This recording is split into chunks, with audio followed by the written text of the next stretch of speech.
ਰੋਸ਼ਨੀ ਕਿਸੇ ਟਾਈਮ ਕਿਸੇ ਕਬਰ 'ਚੋਂ ਰੋਸ਼ਨੀ ਆ ਰਹੀ ਹੈ, ਆਵਾਜ਼ਾਂ ਆਉਂਦੀਆਂ ਨੇ, ਖੌਫਨਾਕ ਆਵਾਜ਼ਾਂ ਆਉਂਦੀਆਂ ਨੇ, ਚੀਖਾਂ ਆਉਂਦੀਆਂ ਨੇ ਅਤੇ ਕਬਰਾਂ ਜ਼ਿਆਦਾ ਫਟ ਜਾਂਦੀਆਂ ਨੇ। ਖੈਰ ਮੈਂ ਆਪਣੇ ਕਲਮਾਤ ਕਲਮੇ ਦਰੂਦ ਸ਼ਰੀਫ ਸਾਰੀ ਰਾਤ ਪੜ੍ਹਦਾ ਰਿਹਾ, ਲੇਕਿਨ ਉਹ ਕਬਰ 'ਚੋਂ ਸਾਰੀ ਰਾਤ ਆਵਾਜ਼ਾਂ ਆਉਂਦੀਆਂ ਰਹੀਆਂ ਨੇ। ਇਸ ਤਰ੍ਹਾਂ ਦੀਆਂ ਆਵਾਜ਼ਾਂ ਮੈਂ ਆਪਣੇ 12-13 ਸਾਲ 'ਚ ਮੈਂ ਨਹੀਂ ਸੁਣੀਆਂ ਕਿ ਇੰਨੀਆਂ ਖੌਫਨਾਕ। ਪਤਾ ਨਹੀਂ ਹੁਣ ਉਹ ਅੱਲਾਹ ਦਾ ਅਜ਼ਾਬ ਸੀ ਜਾਂ ਕੀ ਸੀ ਉਸ ਬੰਦੇ 'ਚ। अस्सलामु अलैकुम वरहमतुल्लाहि वबरकातुहू। आप टीवी से मैं हूं फैसल खान सूरी। आज एक कब्रिस्तान में मौजूद हूं जहां पे मेरे साथ गोरकन मौजूद हैं कब्रिस्तान के। इनसे बहुत सी ऐसी मालूमात लेंगे जो शायद हम नहीं जानते, और बहुत सी ऐसी बातों के बारे में आपको मालूम होगा कि जो हमारी ज़िंदगी में सिर्फ फ़िल्मों में होता है, लेकिन हमें जो गोरकन यहाँ पे काम करते हैं उनको किस तरह की चीज़ें यहाँ पे दिखाई देती हैं और कैसे वाक़यात यहाँ पे पेश आते हैं, वो सब कुछ ये बताएंगे। कैसे हैं आप? मैं ठीक ठाक। मुझे बताइएगा कि कितने अरसे से आप यहाँ पे काम? ਮੈਨੂੰ ਹੋ ਗਏ ਨੇ ਇੱਥੇ ਤਕਰੀਬਨ 12-13 ਸਾਲ ਹੋ ਗਏ।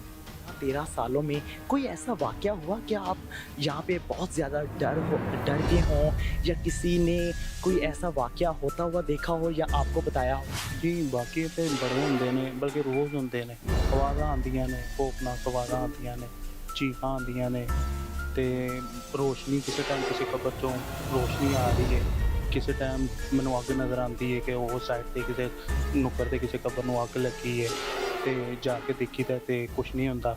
ਆਵਾਜ਼ਾਂ ਤੋਂ ਡਰ ਲੱਗਦਾ ਹੈ ਕਿ ਖੌਫਨਾਕ ਆਵਾਜ਼ਾਂ ਆਉਂਦੀਆਂ ਨੇ। ਇਸ ਤਰ੍ਹਾਂ ਦੇ ਵਾक़ਏ ਤਾਂ ਹੁੰਦੇ ਰਹਿੰਦੇ ਨੇ। ये किस टाइम पे होते हैं? रात के टाइम, सुबह के टाइम, दोपहर के टाइम? ਨਹੀਂ ਇਹ ਰਾਤ ਨੂੰ ਜ਼ਿਆਦਾ ਰਾਤ ਨੂੰ ਹੀ ਹੁੰਦਾ ਹੈ, ਦਿਨ ਦੇ ਟਾਈਮ ਇੰਨਾ ਨਹੀਂ ਹੁੰਦਾ, ਕਿਉਂਕਿ ਤੋਂ ਲੋਕਾਂ ਦਾ ਜ਼ਿਆਦਾ ਗੁਜ਼ਰ ਹੁੰਦਾ, ਲੰਘਦੇ ਨੇ ਬਾਜ਼ਾਰ ਤੇ ਲੰਘਦੇ ਨੇ ਅਤੇ ਦਿਨ ਦੇ ਟਾਈਮ ਰਾਤ ਨੂੰ ਇਸ ਤਰ੍ਹਾਂ ਦੇ ਬਹੁਤ ਵਾक़ਏ ਹੁੰਦੇ। ਰਾਤ ਸਾਰੀ ਸਾਡੇ ਇੰਝ ਹੀ ਹੁੰਦਾ ਕਿ ਕਲਮੇ ਪੜ੍ਹਦੇ, ਦਰੂਦ ਸ਼ਰੀਫ ਪੜ੍ਹਦੇ ਮੇਰੀ ਲੰਘਦੀ ਹੈ ਅਤੇ ਬਹੁਤ ਅੱਲਾ ਦਾ ਇਹ ਸਮਝ ਲਓ ਕਿ ਸ਼ੁਕਰ ਹੈ ਕਿ ਲੰਘ ਰਹੇ ਹਾਂ। ਇੱਥੇ ਹੀ ਰਹੀਦਾ, ਖਾਈਦਾ, ਪੀਵੀਦਾ, ਕੱਪੜੇ ਵਗੈਰਾ ਸਮਝੋ ਕਿ ਇੱਥੇ ਸਾਡਾ ਘਰ ਵੀ ਇੱਥੇ ਹੀ ਹੈ ਅਤੇ ਸਾਰਾ ਕੁਝ ਇੱਥੇ ਹੀ ਕਰੀਦਾ ਬਸ ਰੱਬ ਅੱਗੇ। वाक़यात पुरानी कब्रों के साथ ज़्यादा पेश आते हैं या नई कब्रों के साथ?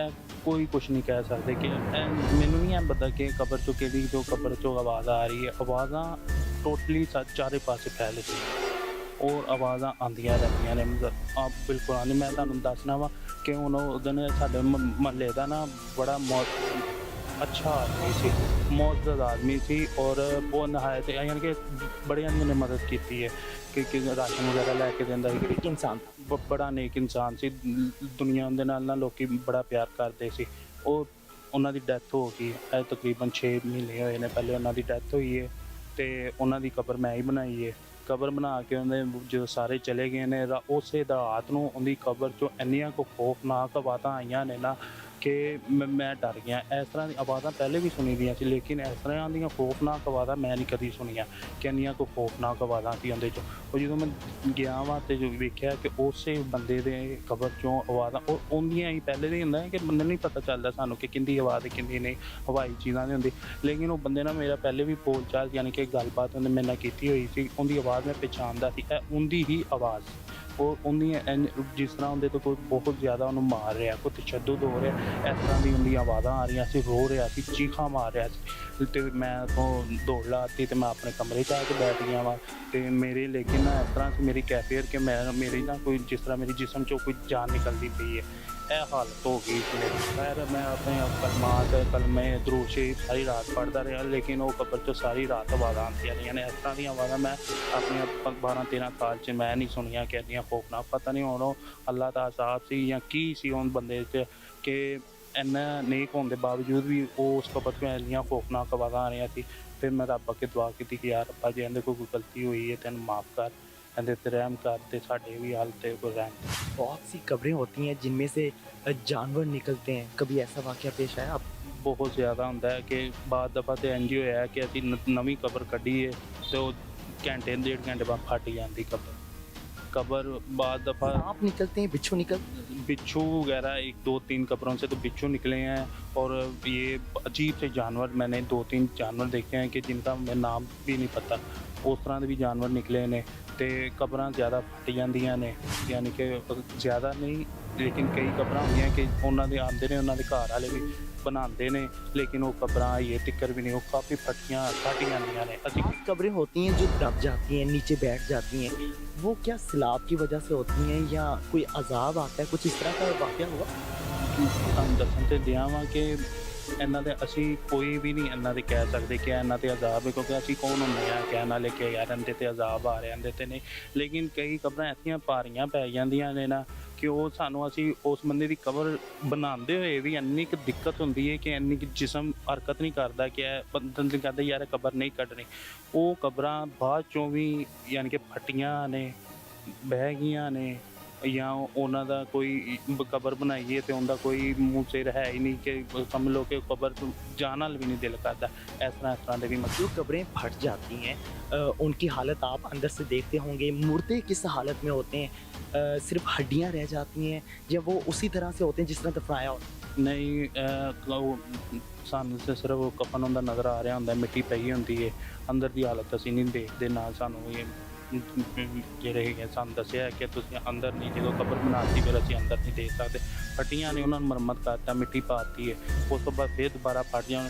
ਫਿਰ ਲੇਕਿਨ ਇੰਨਾ ਟਾਈਮ ਨਹੀਂ ਹੁੰਦਾ। ਹੁਣ ਕਬਰ ਤੇ ਕਬਰ ਉਹਦੇ ਮਾਂ ਪਿਓ ਆਉਂਦੇ ਨੇ, ਯਾਨੀ ਕਿ ਪਿੱਛੋਂ ਉਹਨਾਂ ਦੇ ਕੋਈ ਆਣ, ਉਹ ਸਾਨੂੰ ਕਹਿਣ ਕਿ ਇੰਨਾ ਖਿਆਲ ਕਰਨਾ ਜਾਂ ਇੰਨਾ ਦੀ ਮਿੱਟੀ ਵਗੈਰਾ ਪਾ ਦਿੰਦੇ ਨੇ, ਕਿਉਂਕਿ ਸਾਨੂੰ ਤਾਂ ਦੇ ਦਿੰਦੇ ਨੇ, ਖਰਚਾ ਮਰਚਾ ਦੇ ਦਿੰਦੇ ਹੁੰਦੇ ਨੇ, ਫਿਰ ਅਸੀਂ ਉਹ ਮਿੱਟੀ ਵਗੈਰਾ ਪਾ ਕੇ ਸਹੀ ਕਰ।